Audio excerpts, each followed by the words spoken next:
What I've learned about entrepreneurship, there's no one right way. That's the opportunity in entrepreneurship, and that's the challenge. There's no one right way to do it. I believe that as entrepreneurs, the most successful ones that I've met are doing something that really interests them. Whatever your niche is, whether you're in the food business or you're in the construction business, if you build the best quality, the best in the world, there is going to be someone that wants to buy that business. Almost the last question here. I got two more for you. For anyone that is looking to exit, are there any recommendations or strategies, tactics that you would recommend that they look at? Yeah. So. All right, guys, welcome back to Problems to Profit.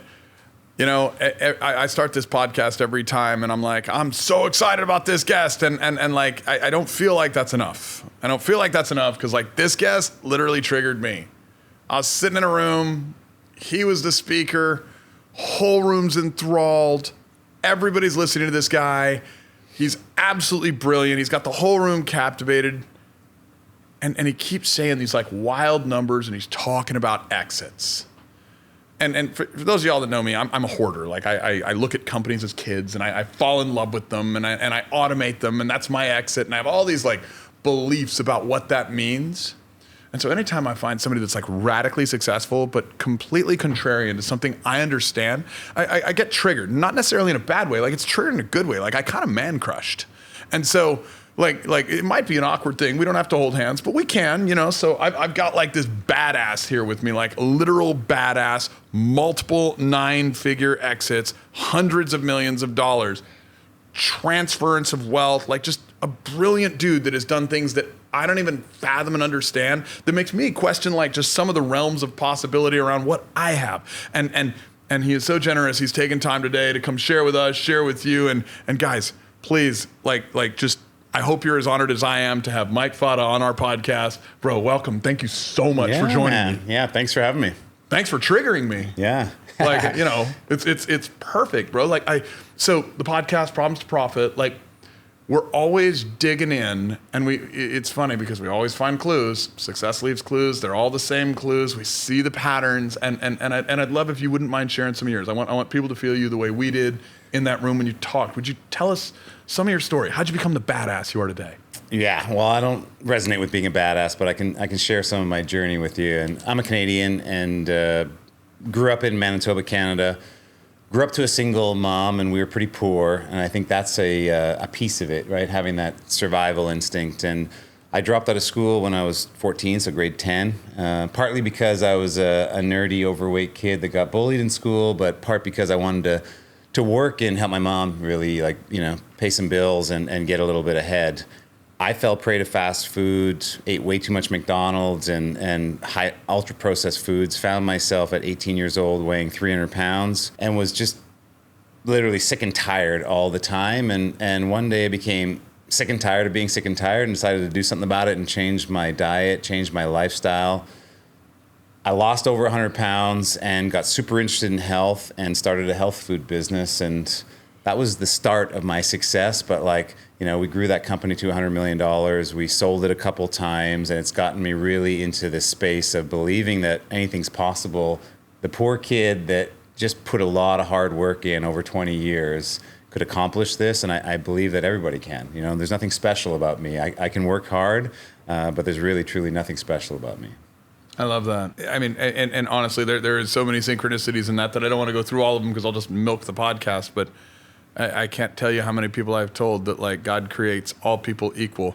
We may change the equality of our pocketbook based on the decisions we make, but there is nothing intrinsically special about anyone. And it's so, just that synchronicity right there like resonates so much. Can I ask a question on, you said we sold that company twice. How do you do that? Yeah, you know, it's interesting. So we sold majority to a private equity partner, but to back it up a little bit, when we were doing about $50 million a year in sales. It was our 15th year in business roughly, and we had some other shareholders, and we decided it was time to go and look for optionality for the business, sell the whole company or look for other options. And I was at this YPO conference, and a YPO member told me about selling his business 3 times, and I was like, how does that work? How do you sell a business 3 times? Oh, we sell to a private equity partner that is a financial buyer that buys, you know, minority or majority, but doesn't buy the whole business. And then work with that company to grow the business and sell it again. So that's exactly what we did. We hired an investment banker and ran a full auction process. And at the end of that auction process, out of the 100 companies that we marketed the business to, we selected a private equity sponsor, Compass Diversified Holdings, that bought the majority control of the business in a $132 million transaction, but allowed me to stay on and my team to stay on with ownership still in the business and continue to grow the business. And so that was the first kick at the can, but it also had, we had $1 billion sponsor. So we turned around and bought my friend's company, which was our largest competitor, the second largest hemp food company, in a $42 million transaction, merged the two businesses together. And then ultimately, 3 years later, we sold the full company to Tilray, which is one of the largest cannabis companies in the world, in a $419 million transaction. So we got to sell it twice. Jeez.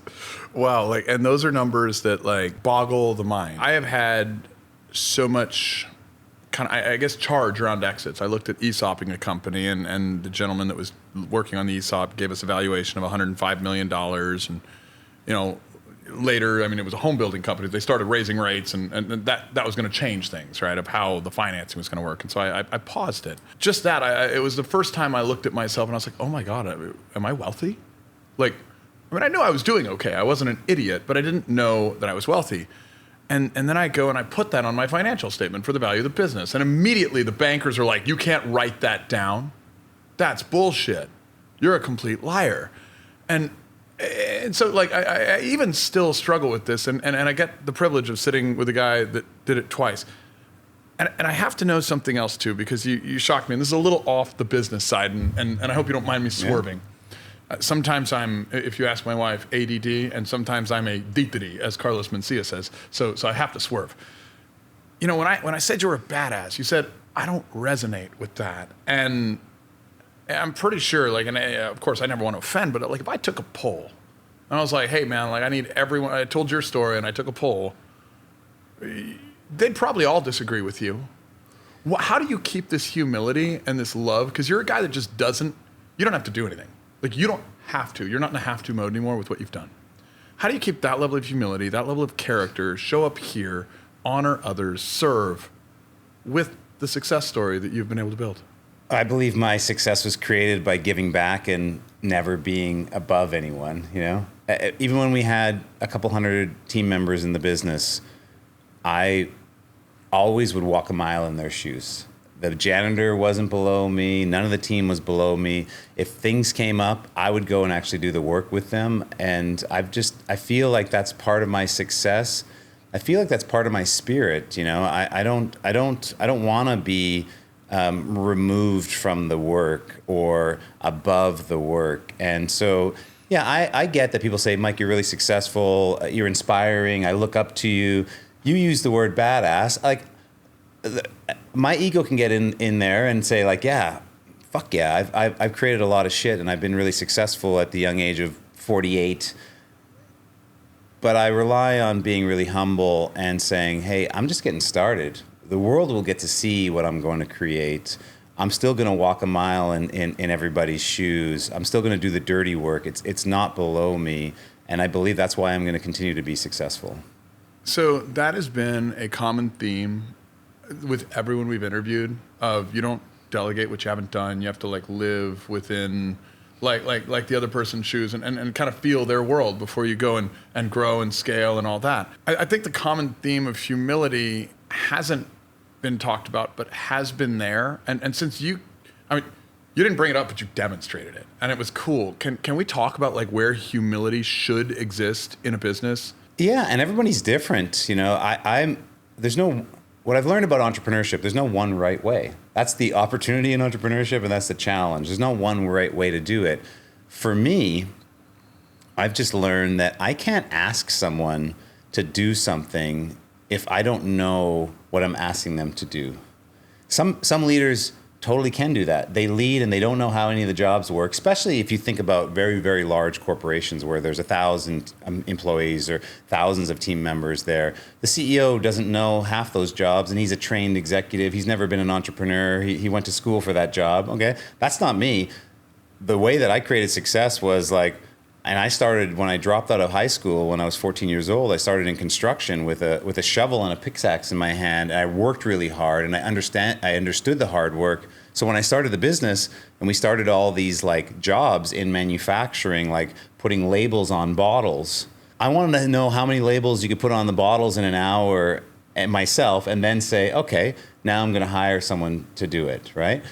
Because then I can move on to the next job and the next job to grow this business. But that's the only way that I know how to lead. It's not. That doesn't mean that's the right way. That's the only way that I know. And maybe I didn't ask the question right, but yeah, let me take it from a different direction. Because language gets lost, I think, sometimes in translation because it's overused in different ways. What does humble mean to you?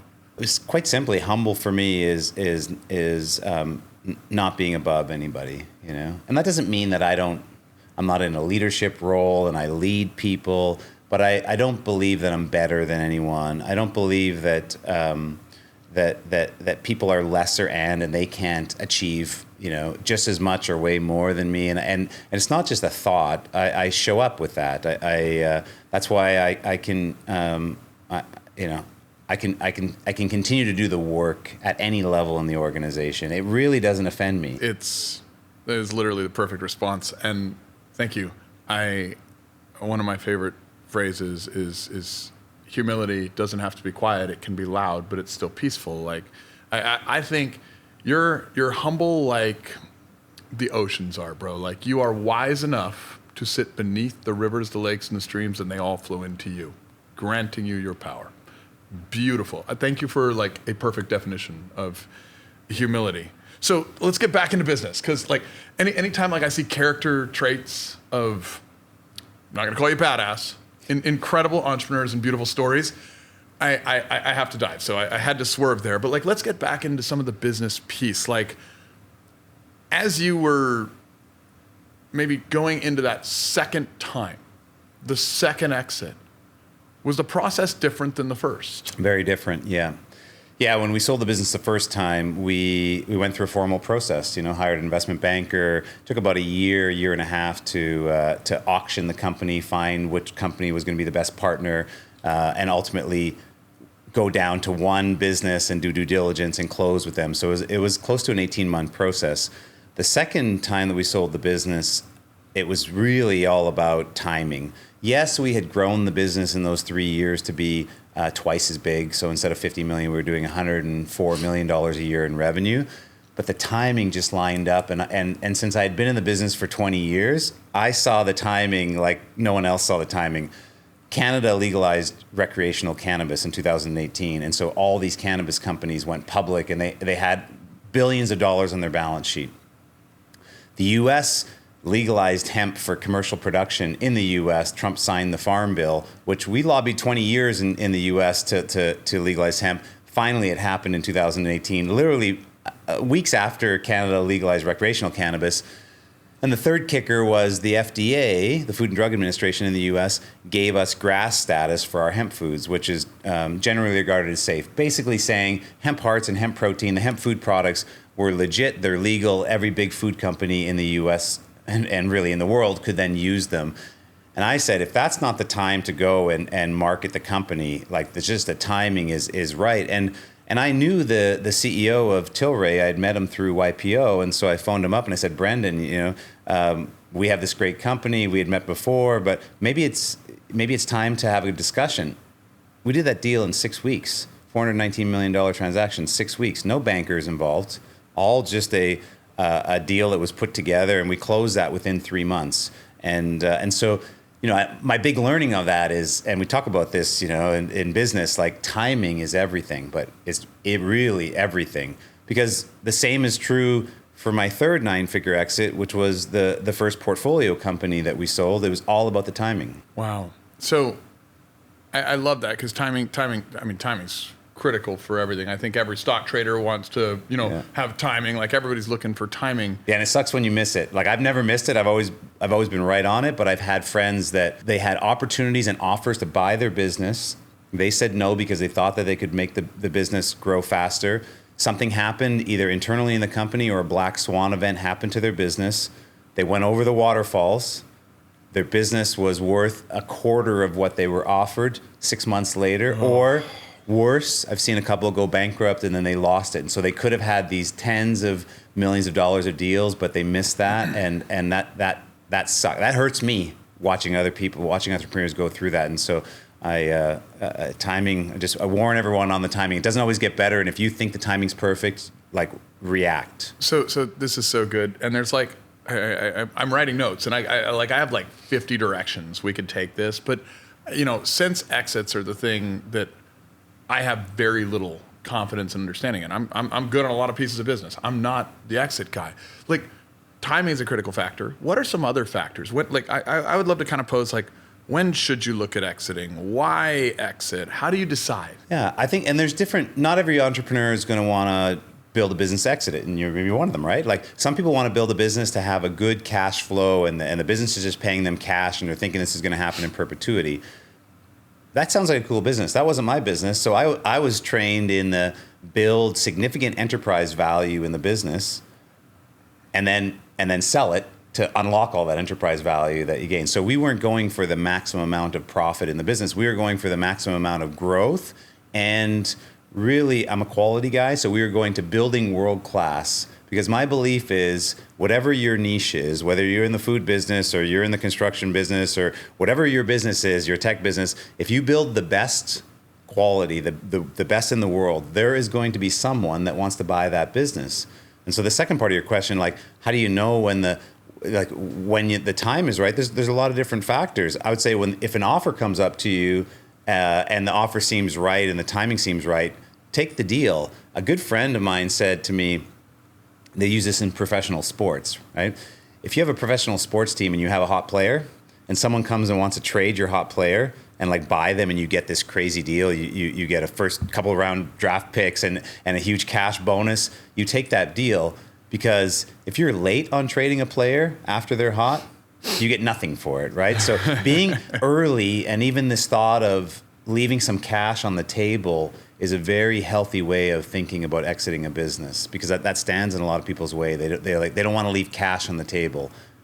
It's a positive thing, because that means that you being a little bit early or hitting that is the right timing. I loved your talk yesterday, and I was thinking of all these questions I was going to ask you, because I had the opportunity to meet with David Green he built Hobby Lobby, and he's got this kind of beautiful idea on like turning a business into a dynasty. And the family crest was a major thing. Like, if you go back 1,000 years, the Rothschilds have a family crest. I mean, like, and that's kind of like a business logo. Like, so, he wants to transfer his business and continue the values, and arguably one of the more successful gentlemen I've met, and just brilliant, good quality philosophies. And I loved it. But, after your talk, I was thinking, I'm in the home building business, and I think there's significant growth to that industry over the next 10 years based on supply and demand in America, and now all the politicians are talking about more supply. But then I look at kind of population decline globally, and it may not be a great business in 2 generations. So you really put me in this place which was beautiful, and thank you for that, where I have to think like, maybe I'm not going to be in this business. Maybe I'll do something else. Maybe there'll be an exit and some other piece. And another thing I loved about your talk, if you're okay with me doing a swerve again, yeah, was you had a passion, and you had a passion for like health. You had a passion for helping. You had a passion for people. You had your son in the room. There were all these things that you were bringing to the table that seemed more important to you than the business. And I could be off, but that's what I was getting on my read while I was watching. And if I'm off, please correct me. But if I'm not off, can you explain that? Because I think a lot of people get lost in, like, they fall in love with the business and they can't live anything else. They lose themselves. No, it is. And I've experienced it a little bit. Thankfully, I got past it, right? As entrepreneurs, we can have our whole life in our business. Our whole persona could be our business. People come up to you, and what's the first thing they say? What do you do? Not who are you, what's your family values, what's important to you personally, what do you do? Oh, I'm the CEO of XYZ company. And I was that, I was the founder of Manitoba Harvest. I mean, I still am the founder, but I'm not the CEO anymore. I'm the CEO of Manitoba Harvest, and here's what we do. And that's a big accomplishment because we're making this world a healthier place, and we're bringing back this ancient crop and all these wonderful things. And yeah, that did help me. And I did like live like that. But at the end of the day, my soul searching was, who am I? What am I all about personally?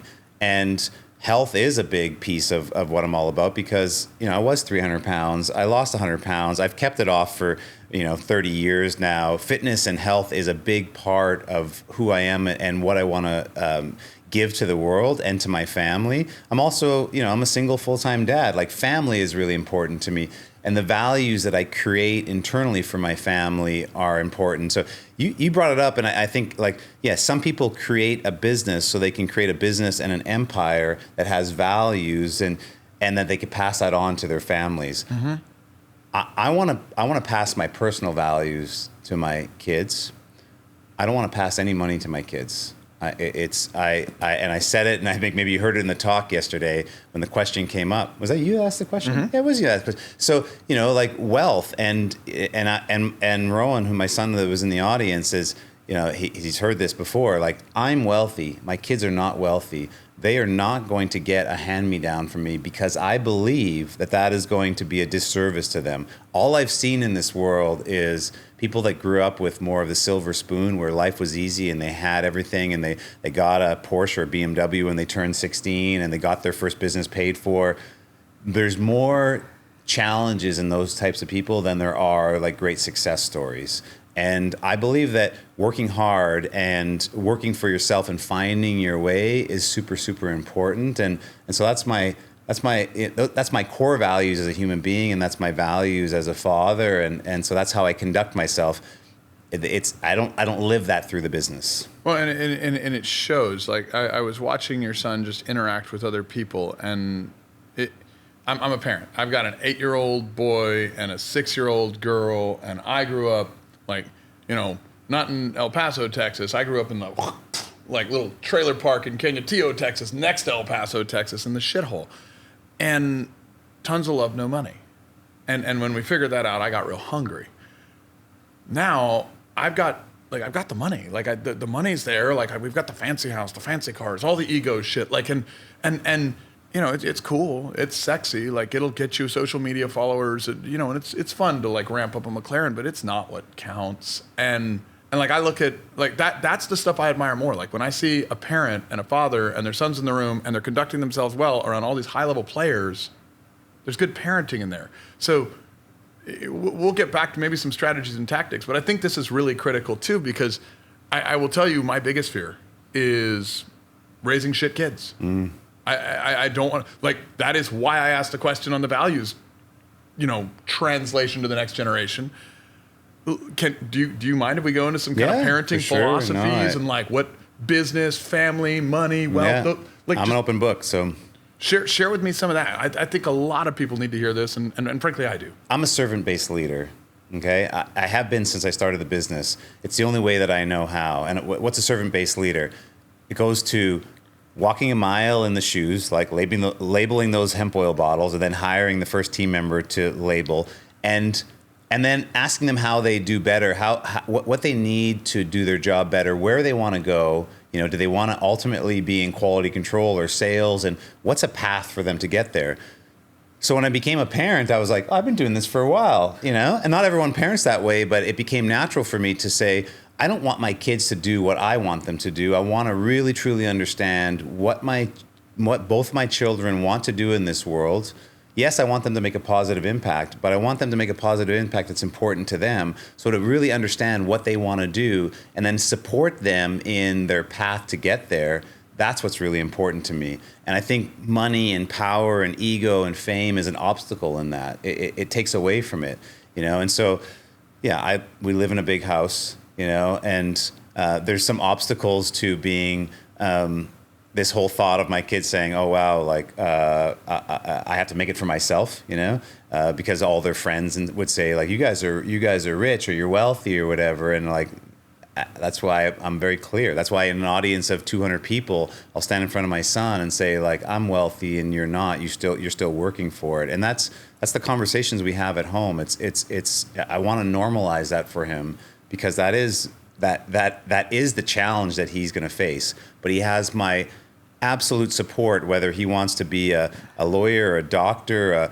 a plumber, a school teacher, whatever he feels like his path in this world to make a big impact for himself, I'm there for him. I'm going to coach and support him all the way along the way. I love that. So you want to create the hunger, it sounds like, that you had. Yeah, and it's not, and I tried, it's just what I know. I don't want him to live the same path.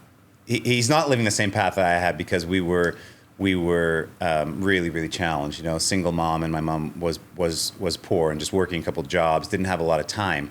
I have a lot of time wealth. I have time with my kids. They were homeschooled up until a year ago, and they decided to go back to school. But I have the time to spend with them, which my mom didn't have. And so I'm taking the values that I learned from my mom, which may be a little bit of a different situation given the success that I've had. But it's those same values of believing in them, supporting them, being really transparent with them. And I'll give you an example of that transparency, like teaching them how, they do their own laundry. Could we have someone doing the kids' laundry? For sure we could. Is it important that I think that they know how to like clean after themselves, cook their own food, shop for their own food, understand how a budget works? And there's some exercises that I go through with them on that. I think those are important skills, so that when they hit adulthood and they're off on their own, that they know they have a playbook. They know how to do it. I really appreciate you honoring us with that swerve. I think you have a level of authenticity and just transparency that is really admirable.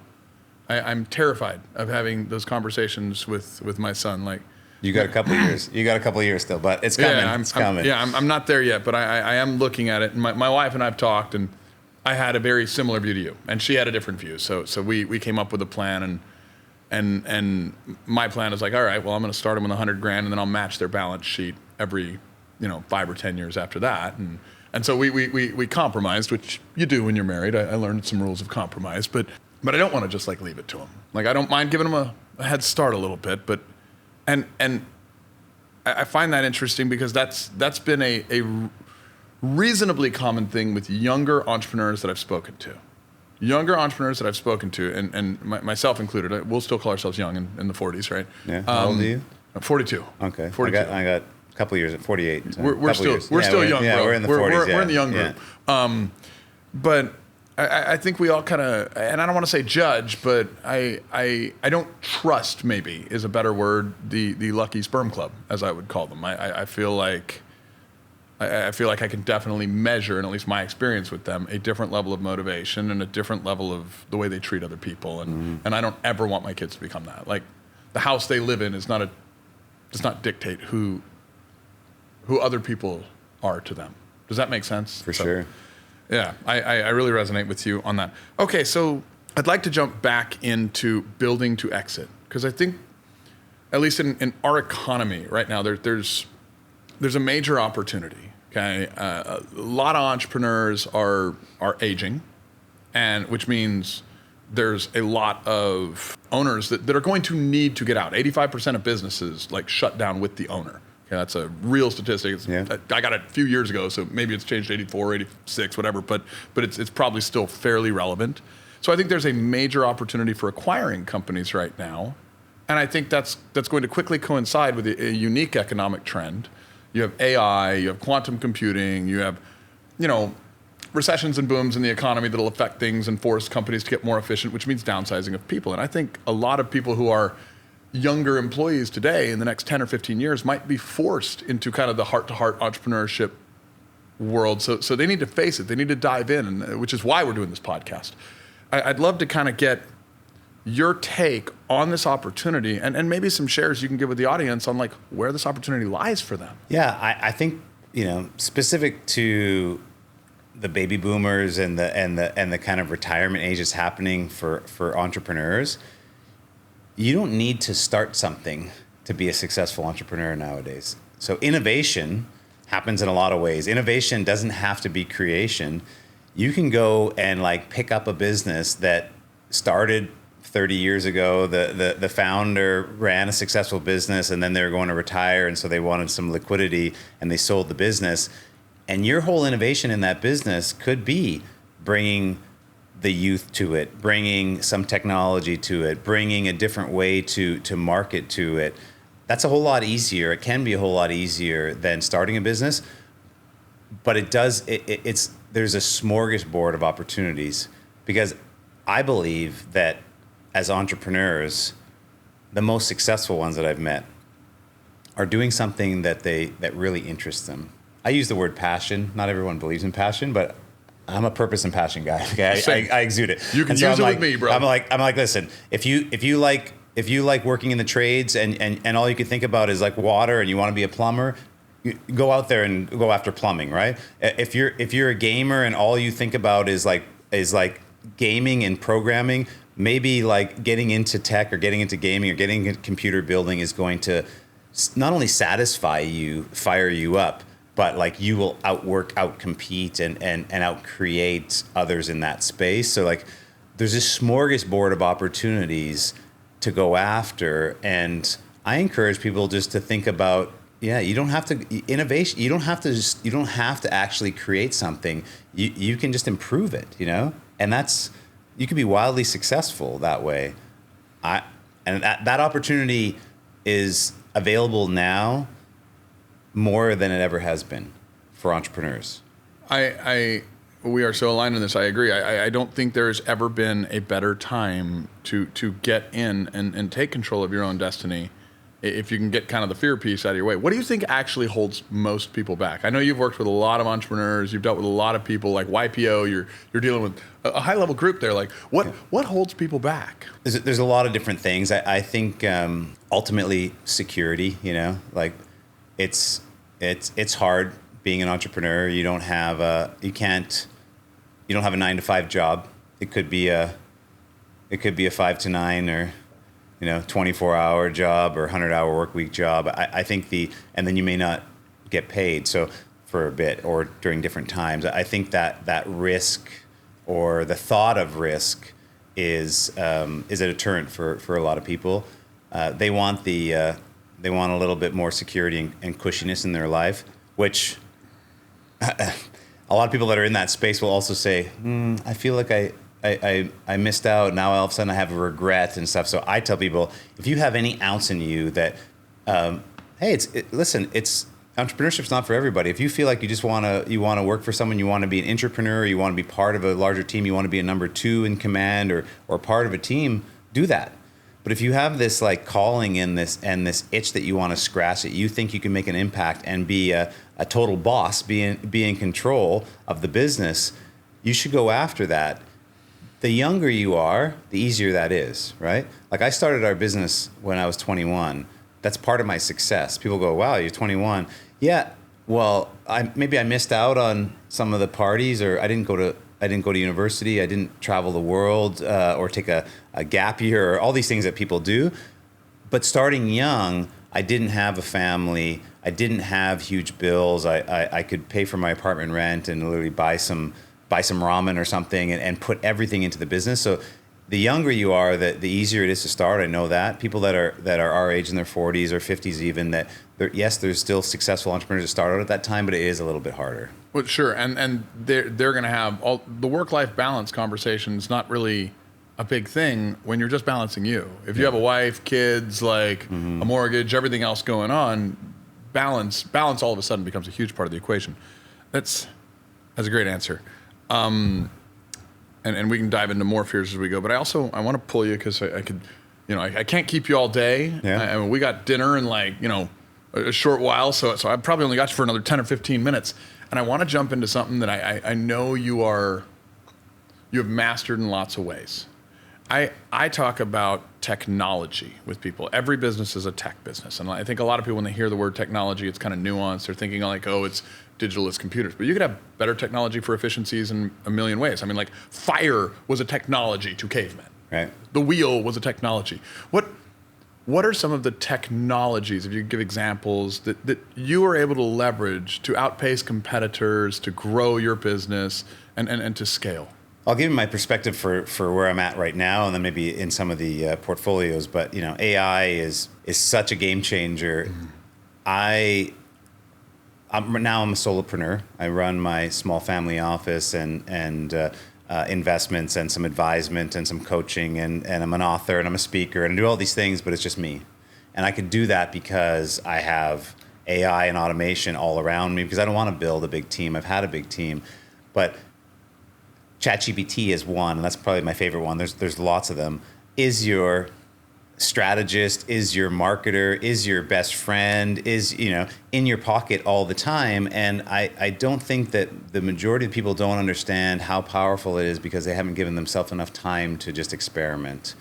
And when AI first came out and readily available on your phone, I put 3 30-minute sessions a week in my calendar. I'm a big time block guy, time block my whole life, into my calendar just to play around and learn how to prompt, how to ask the right question, how to interact with it, just how to feel comfortable. A year and a half later, 2 years later now, I feel fully comfortable. I utilize it. And I think when I was an entrepreneur just starting out when I was 21, if I had this tool, I would have way less team members.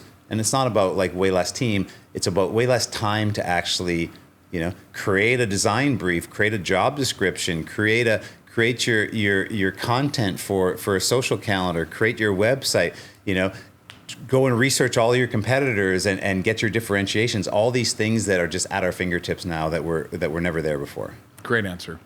Okay, and then the one I've been like kind of saving for the end, because like this is the one that I really want to tap into, so people can like understand it from a guy that's done it, because I can talk about it, but there's a lot of people that talk about the stuff they haven't done. Like I have businesses, they have value, they have balance sheets, there's enterprise value, if you will, but I haven't exited. I'm still having fun, and maybe I need to think about it, but there's a lot of, I would say, smaller entrepreneurs that are basically operationally challenged, and they don't understand of the value of running a business. Like you can sell it, and people think of a home flip as a way to go create value.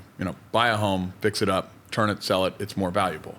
How much more can you do with a business? What is the best way somebody can generate wealth today? Is it acquiring a business and running it in a way where they can sell it? I get questions from entrepreneurs, so I'm going to answer it this way, because I get questions from entrepreneurs saying, Mike, what's the best way to finance my company through to an exit? And I say to them, what do you want to do? How do you want to have your life and your lifestyle? Because it's not one path. You can have a business that does, a couple $100,000 a year, $500,000 a year, $1 million a year, like a 7-figure business that pays you $250,000 a year of cash, and you operate that business and you're very happy. It affords you a lifestyle that you want. It affords you growth, and you can operate it for a decades, right? And if that's what you're after in your lifestyle, that's okay. That path is totally there. That wasn't my path. My path was really building enterprise value for liquidity. And so I had to start thinking while I was building the business. I knew if I built the best business that I could build, like I build a world-class business. I like the term operational excellence and world-class for whatever you're doing. If you're building the best in class, you're likely going to have a chance to be able to sell the business. But long before you maybe want to sell the business, a strategic exercise to do is to say, the business that I'm building right now, who would buy my company? And what would be valuable to them in the company that I'm building?